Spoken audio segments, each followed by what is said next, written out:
기독교인들에게는 삶의 기준이 되는 법이라는 것이 있습니다. 그 법이 바로 율법의 핵심으로 다가오는 십계명입니다. 십계명은 율법을 가장 잘 요약한 계명이기도 하고 영고한 도덕법이기에, 도덕이라고 하는 것은 도덕적으로 지켜야 된다라는 의미에서 도덕적인 것이 아니라 항구적이다라는 표현에서 도덕법입니다. 이런 도덕법으로 십계명은 율법이 완성된 지금에도 신자의 삶과 기준을 제시하는 율법, 그리고 복음의 확장된 말씀으로 우리에게 있습니다. 여러분이 무엇을 믿는가라고 말할 때는 사도신경이 그것을 말해주고, 우리가 어떻게 살아야 되는가 할 때는 그것이 십계명이 말을 합니다. 우리가 무엇을 믿고 어떻게 살아야 되는가를 분명히 했다면, 우리가 그 사이에서 갈등할 때 우리가 무엇을 구해야 합니까? 할 때는 당연히 주기도문이겠죠. 그래서 모든 교리문답 순서는 사도신경 그리고 십계명, 주기도문을 해설하는 그 방식으로 진행이 됩니다. 그만큼 십계명은 기독교인들의 삶의 기준을 제시하는 겁니다. 목사님, 어떻게 기독교인들은 살아야 됩니까? 그러면 뭘 지키라고요? 십계명 지키면 됩니다. 십계명을 지키면 되는 것입니다. 예수님의 율법을 완성하신 그 정신으로, 특별히 마태복음 5장, 6장, 7장의 산상수훈의 정신으로 지키는 것입니다. 그 가운데 십계명 가운데 여러분 혹시 6번째 계명을 아십니까? 아마 다 아시겠죠. 6번째 계명은 뭐지요? 예, 맞습니다. 살인하지 말라입니다. 오늘 본문은 우리에게 제6계명과 관련하여서 근본적인 질문을 제시합니다. 사람을 죽이는 것이 왜 나쁜 것인가? 아마도 사람들은 이렇게 질문하면 이것도 질문이라고 생각하겠죠. 근데 정말로 답을 좀 해보라 그러면 잘 답을 할 수 없습니다. 물론 도덕적 차원에서, 그냥 인류적 차원에서는 사람을 죽이는 것은 나쁜 겁니다. 그렇죠. 누구나 다 그렇게 생각을 합니다. 악한 자일지라도. 그런데 이렇게 한번 질문해 보십시오. 왜 나쁜 겁니까? 라고 질문을 하면 사람은 그저 목숨이 소중하기 때문입니다 라고는 말할 수 있습니다. 이렇게 한번 질문해 보십시오. 그러면 사람의 목숨은 왜 중요합니까? 라고 물으면 거기에 대하여 사람들마다 저마다 다른 답을 제시합니다. 우리는 하지만 이 답을 당연히 성경에서 찾아야 할 것입니다. 그래서 오늘은 6계명이 계명의 근원이 되는 오늘의 말씀, 사람을 죽이지 말라라고 하신 그 말씀을 주신 이유와, 그리고 그것이 포함하는 내용들을 교리적 문답 수준이 아닌 오늘 본문의 말씀의 문맥과 관계돼서 여러분에게 설명하고 함께 좀 나누었으면 좋겠습니다. 본문은, 우리가 지금 읽은 본문은 십계명 가운데 6계명을 이해하는 데 있어서 사실은 매우 중요한 본문입니다. 그런데 흥미로운 것은 하나님께서 이 계명을 주신 시점이 굉장히 흥미롭습니다. 언제 이 명령을 주셨냐면, 이 명령은 우리가 지금 창세기를 살피는 부분은 홍수 심판 직후의 자리를 살피고 있습니다. 홍수 심판 직후에 살아남은 노아가 하나님께 제사를 드린 후에 그 제사를 연락 받으시고 하나님께서 노아에게 하신 말씀이 오늘 본문입니다. 여러분, 이것을 어떻게 생각하십니까? 노아 홍수는 하나님께서 죄악으로 관영한 이 세상을 물로 완전히 심판하신 그런 사건입니다.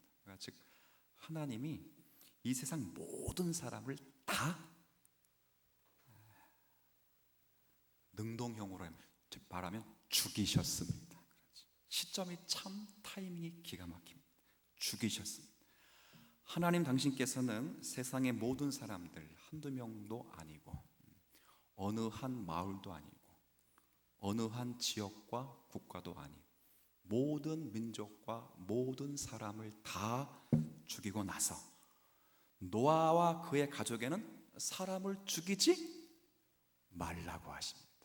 이 시점이 굉장히 타이밍이 오묘합니다. 어떻게 보면 하나님의 명령은 좀 이상합니다. 이 본문을 순전히 인간적인 차원에서 본다면 사실은 전혀 이해가 되지를 않습니다. 왜냐하면 이거가 비슷해요. 자기는 공부를 전혀 안 하면서 집에서 책 읽는 모습은 한자도 안 보이면서 자녀에게는 뭐하라 그러죠? 공부하라고. 뭐가 안 맞는다는 말이죠. 고등학교 다닐 때 학생부 선생님은 다 무서웠었어요. 학생부, 여러분들을 학주라고 불렀죠. 여러분들도요. 학생 주임이라고 불렀는데 보통은 학생 주임을 개로 표현합니다. 하도 때려가지고, 그죠? 근데 때리면서 담배를 피면서 때립니다. 가끔은 그 담배, 애들 밖에 불러다가 막 때리면서 담배 피면서 뭐라, 자식아 너희들은 담배 피지 마 하고 때려요. 자기는 뭐 하면서? 그렇죠. 뭐가 안 맞는 겁니다. 이 본문의 시점을 이해하겠습니까? 하나님이 전부 죽여놓고 너희들은 뭐 하지 말라고요? 죽이지 말라. 굉장히 재미있습니다. 본문이. 그렇게 한번 생각해 보셨습니까? 제가 교리적 문답을 여러분에게 강론함이 오늘 본문이 아니라 문맥 속에서 사람을 죽이지 말라고 하는 그 의미가 무엇인지를 생각해 보는 시간입니다. 오늘은 그런 겁니다. 근본적인, 그래서 우리는 이 6계명을 보다 근본적인 관점에서 이해할 필요성이 생겼습니다. 그래서 어떻게 근본적으로 이해하냐 하면 이 본문이 가장 먼저 기록된 그 본문이 창조 때로 거슬러 올라가 있다. 창조 때. 찾지는 않겠지만 창세기 1장에 보면 하나님께서 자기 형상대로 남자와 여자를 창조하시고 그들에게 복을 주셨습니다. 무슨 복을 주셨을까요? 자, 한번 해볼까요? 1장 22절에도 있고 28절에도 있지만 22절의 말씀으로 시작. 생육하고 번성하라. 그리고 땅에 충만하라. 네, 땅에 감사합니다. 충만하라 했습니다.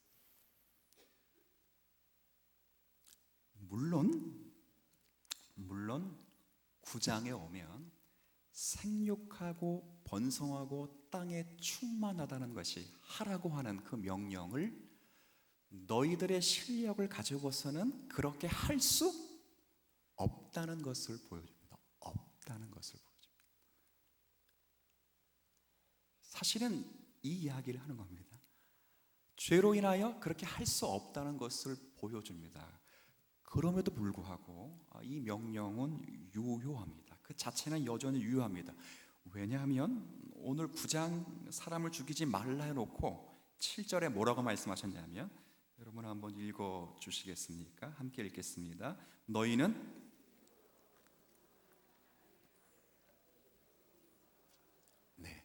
이 명령의 시점이 오묘합니다. 창세기 1장에서는 하나님의 형상으로 남자와 여자를 창조해놓고 이 복을 선언하십니다. 그리고 9장에서는 전부 죽여놓으신 다음에 너희들은 생육하고 번성하고 땅에 충만한 실력을 갖추고 있지를 못하다는 것을 입증해 놓으신 다음에 그리고 똑같은 명령을 내십니다. 뭐라고 명령하시죠? 생육하고 번성하고 땅에, 이 말은, 죄송합니다, 그죠? 이 말은 1장에서는 너희들이 생육하고 땅에 번성하고, 순서가 바뀌었네. 생육하고 번성하고 땅에 충만하라는 것이 너희들의 실력으로 될 수 없는 것이니 9장에 말씀하는 것, 너희들이 할 것이 아니라 이제 누가 할 것이다? 하나님이 할 것이다. 그 선언입니다. 선언. 그 선언 앞에 그런 거로 너희는 사람을 죽이지 말라는 겁니다. 똑같은 명령이 의미가 바뀌었습니다. 그 의미가 바뀌었다는 것은 하나님이 1장과 9장의 내용을 달리 해석했다는 것이 아니라 그 의미가 더욱 확실해졌다 그 말입니다. 그래서 생육과 번성과 땅에 충만하다는 것은 1장에서부터 받은 명령이 지금 9장에 와서 비로소 인간이 누리고 인간이 마땅히 베풀 실력이 되지 못한다는 것을 하나님이 증명해 놓으시고, 이제 하나님께서 택한 백성을 친히 골라 그 백성을 자기 나라의 자녀로 삼으시고 그 나라를 친히 번성케 하시고 충만케 하셔서 하나님의 나라를 이 온 세상에 세워 가실 것이라고 하는 자기 선언. 그러니 너희들은 하나님의 형상으로 창조된 사람을 함부로 판단하거나 함부로 그 영혼을 멸시하지 말라는 겁니다. 이건 너희 일이 아니라 누구 일이라고요? 설교를 하다 보면 흥분을 제가 잘합니다. 흥분을 하는 이유는 평상시 때는 흥분을 안 합니다. 그죠? 여러분, 제가 평상시 때 흥분하는 거 보셨습니까? 전혀 안 합니다. 이때라도 그냥 하는 겁니다. 이때라도. 어디서 제가 흥분하겠습니까? 심지어는 아내 앞에서도 흥분하지 못합니다. 그죠? 여러분 앞에서도 그렇게 못합니다. 여기서 합니다. 기억하셔야 합니다. 하나님, 인간의 실력과 인간의 근본과 인간의 부족과 인간의 한계를 철저하게 말씀하시면서 이제 하나님께서 자기 나라와 자기 백성을 번성케 하시고 충만케 하셔서 이 땅에 당신의 나라를 세우실 것이니 이제 그런 관점으로 그렇게 부름받은 자들이 하나님의 충만한 형상의 자리에까지 자라가기까지 너희들은 그 형상의 운명을 너희들이 끊어내지를 말라는 것입니다. 이해가 되시겠습니까? 이제 아직도 이해가 안 되시면 하나님이 그렇게 말씀하는 것입니다.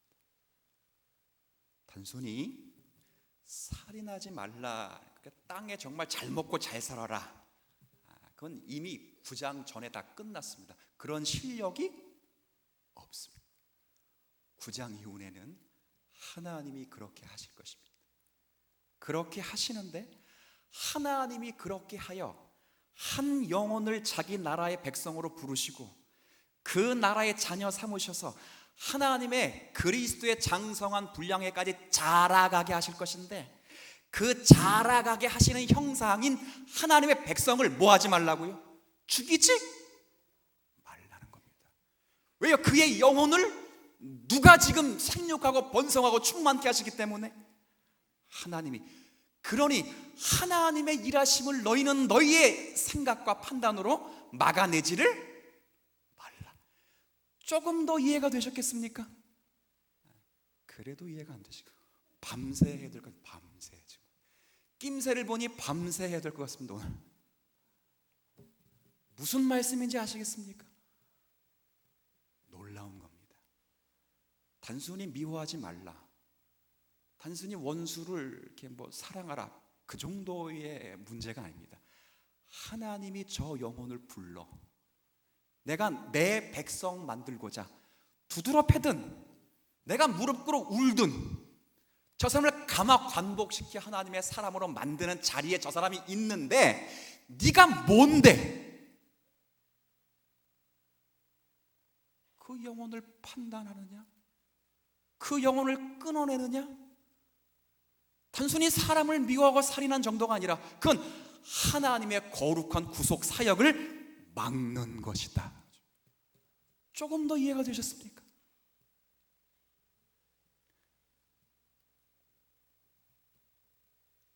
두려운 것입니다. 그래서 아주 유치한 이야기 하겠습니다. 유치한 얘기. 그래서 살인하지 말아야 됩니다. 태아를 죽여서도 안 됩니다. 하나님이 그 아이를 불러 자기의 백성으로 부르시고 그 아이가 그리스도의 장성한 자리에 충만한 데까지 세워가길 원하는데, 지가 뭔데 그 장성한 분량의 자리까지 가는 그 아이의 생명을 죽여버린단 말입니까? 그겁니다. 이건 아주 단적인 예입니다. 이건 이 9장의 본문에 끼어들지도 못하는 유치한 예입니다. 유치한 예. 근데 유치한 예도 우리는 많이 저촉하게 있습니다. 수준에 근접하지도 못합니다.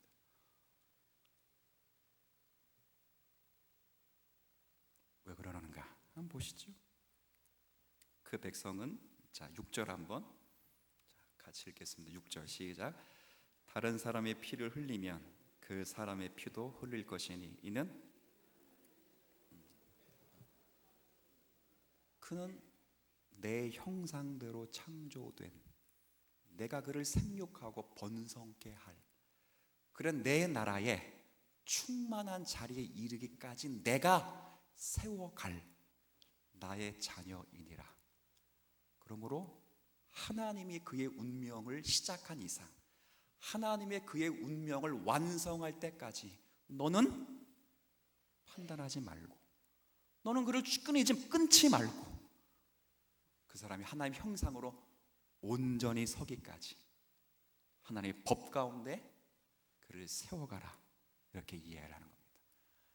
이거 제가 설교하는데 처음 들어보신 것 같은데, 그러나 이렇게 말씀하신 분이 계십니다. 누가 이렇게 말씀하셨죠?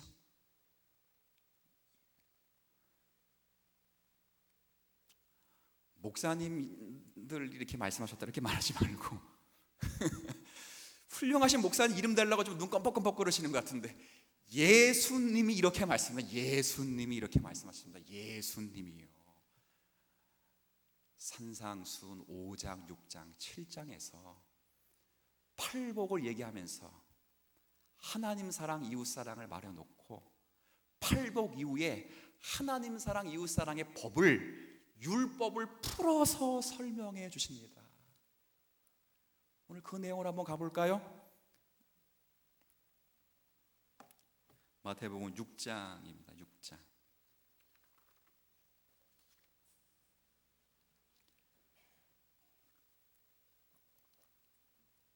마태복음 6장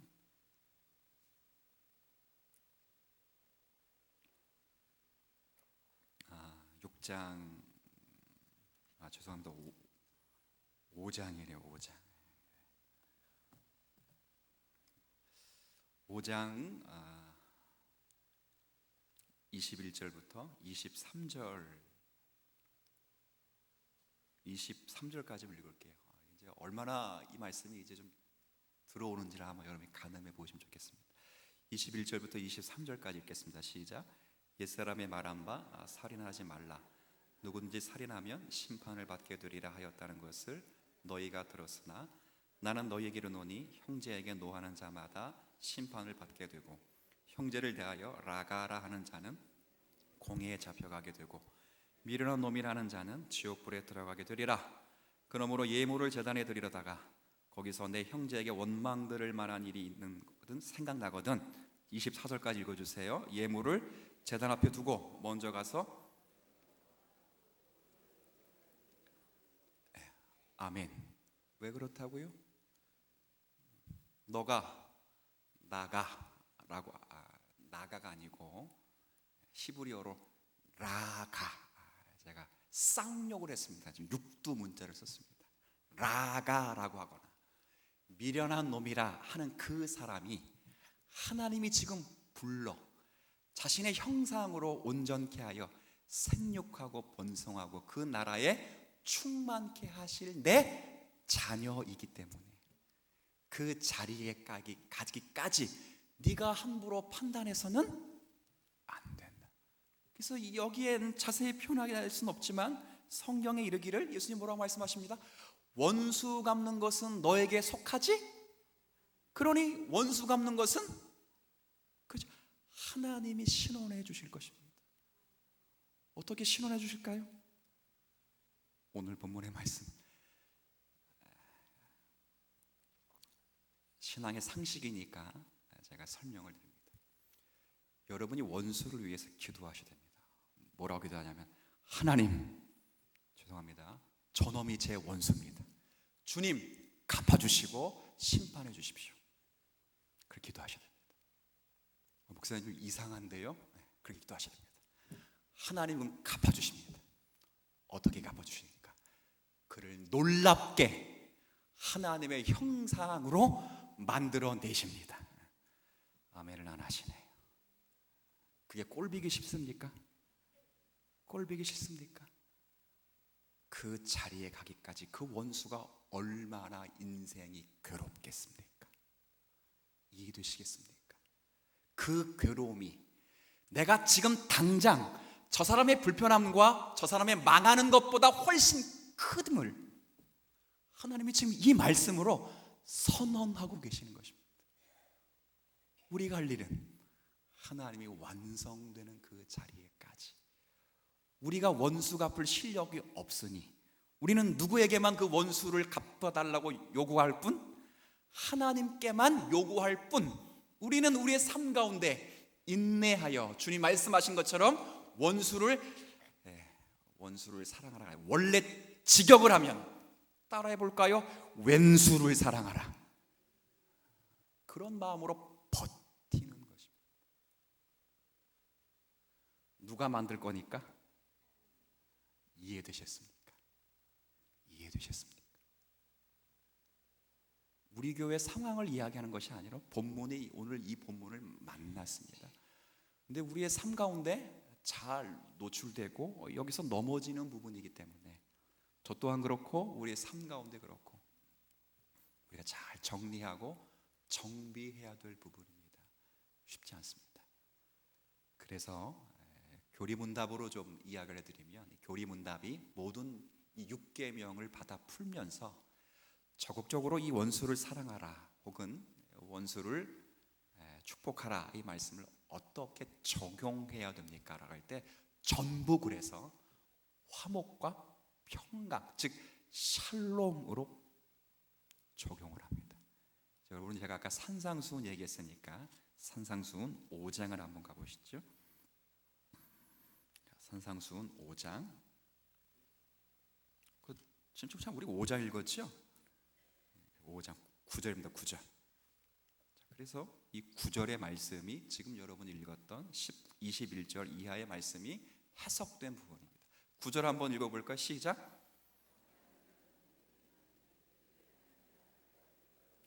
그렇죠? 하나님의 형상이라는 표현이 나왔습니다. 하나님의 아들이라 일컬음을 받을 것이다. 뭐 하는 사람이? 화평케 하는 사람입니다. 우린 그런 자리에 있습니다. 우리가 하나님의 자녀로 부름받고 하나님의 자녀 가운데 우리의 삶이 보존되고 있을 때, 하나님은 우리의 이 말씀을 통해서 하나님의 영광과 하나님의 뜻 안에 초청된 그 백성이 자라가게 하시기를 기뻐하시고, 실제 그리스도 안에서 그 구원의 확증을 주신 후에 한 영혼을 불러 그리스도의 장성한 분량에까지 하나님은 자라가게 하십니다. 이건 여러분이 산 증인들입니다. 그리고 그 증인된 자들이 이제 똑같은 자신과 같은 길을 걷고 있는 동역자와 동기와 그리고 주 안에 신앙에 함께 믿음의 선 성도들을 보면서 나를 빚었듯이, 이 왼수 같은 나를 빚어가듯이 저 원수 같은 놈도 그렇게 빚어갈 것이기 때문에 우리는 거기에 살인해서 하나님이 마땅히 저의 생명을 세워가고 자라가게 할 것을 끊어내지를 말아야 합니다. 말아야 합니다. 그러면서 어떻게 하라고요? 오늘 읽었던 말씀처럼 뭐 하라고요? 화평케 합니다. 피스메이커입니다. 평강을 주고 하나님 말씀을 해서 그들에게 은혜를 끼치며 그렇게 살아야 합니다. 그것이 오늘 우리에게 요구하시는 하나님의 말씀입니다. 이런 분들도 있을 수 있어요. 하나님도 악인 심판하셨는데 우리도 악인들을 심판할 수 있는 것 아닙니까? 원수를 갚아도 되는 것 아닙니까? 그런데 하나님은 공의로우시기 때문에 그러셔도 되는데 저 여러분들은 그렇게 하면 안 됩니다. 왜냐하면 우리는 스스로 죄인이고 9장에 이르기까지 스스로 원수를 박멸할 힘과 생육하고 번성할 수 있는 능력이 우리 안에 없다는 것. 창세기 8장 21절, 노아의 제사를 받으시고 하나님이 첫 번째 하신 말씀, 사람이 어려서부터 생각하는 것이 악하답니다. 홍수 심판의 결론입니다. 결론. 이 결론으로 하나님이 구원을 이루어 가십니다. 우린 여기에 서 있습니다. 여러분과 제가 이 운명 안에 일단 생육하고 번성케 하신 하나님의 은혜 언약 안에 있습니다. 여러분, 피해갈 수 없습니다. 하나님이 여러분을 원수처럼 여기셨던 여러분들을 하나님이 정죄하신 대신에 그리스도를 정죄케 하시고 그리스도 안에 여러분을 불러 여러분을 생육하고 번성하여 땅에 하나님 나라에 충만케 하실 것입니다. 하나님 참고 참으십니다. 그리고 인내하고 인내하여 그 자리에, 완성의 자리에 가기까지 여러분과 함께 하실 것입니다. 주님이 참으셨다면 우리도 마찬가지입니다. 여러분이 여러분의 못난 꼴을 참으셔야 됩니다. 내가 이것밖에 안 되는가? 예, 이것밖에 안 됩니다. 그걸 참으셔야 됩니다. 더럽고 치사해서 뒤집어 엎어 그러지 마십시오. 참으셔야 됩니다. 일단 여러분이 여러분을 살인할 수 없습니다. 여러분이 여러분을 살인해서도 안 되고, 여러분이 하나님이 다른 사람을 작업해 나가시는 그것도 살인해서도 끊어내서도 안 됩니다. 자기 자신을 끊어낼 수도 없고 다른 사람을 끊어낼 수 없습니다. 우린 그런 실력이 되지 못합니다. 왜? 어려서부터 항상 악합니다. 하나님이 하실 것입니다. 기대하시고 감사하시고 인내하시는 중에 끝까지 믿음으로 참고 여러분이 서 있는 자리에 하나님의 은혜 갚아주심과 원수 갚아주심을 간구하십시오. 하나님, 내 모양이 제가 마음에 안 듭니다. 저를 하나님 갚아주십시오. 이렇게 기도하시는 분은 없더라고요. 하나님, 저놈이 마음에 안 듭니다. 저놈을 갚아주십시오. 갚아주실 것입니다. 하나님의 사람으로 만들어 가실 것입니다. 그래서 무섭습니다. 왜요? 확 그냥 혀 깨물고 자살하면 더 좋겠는데 그놈이 누구처럼 된다고요? 자기처럼 된다니 얼마나 두려운 말씀입니까? 그 자리에까지 주님은 세워가십니다. 우리에게 필요한 것은 인내하고 믿음으로 받는 겁니다. 그것이 화평케 하는 자의 특징입니다. 길게 설명드리지 않겠습니다. 오늘의 이 말씀을 여러분이 이해하셨다면 여러분의 부족한 모습을 여러분 스스로가 참고 하나님 앞에 간구하실 수 있어야 되고, 우리의 못남과 부족함으로 만들어진 우리의 삶의 정황 속에서도 우리가 모든 자들에게 이런 마음을 갖고, 모든 원수는 하나님의 갚아주심을 기대하십시오. 근데 그 갚아주심을 하나님이 하나님의 자녀로 세울 것을 기대하시고 설레하시면서 인내하시고 버티시면서 거기에 하나님의 생육과 번성과 충만함이 우리를 통하여 이루어지고 선언되게 될 줄로 믿습니다.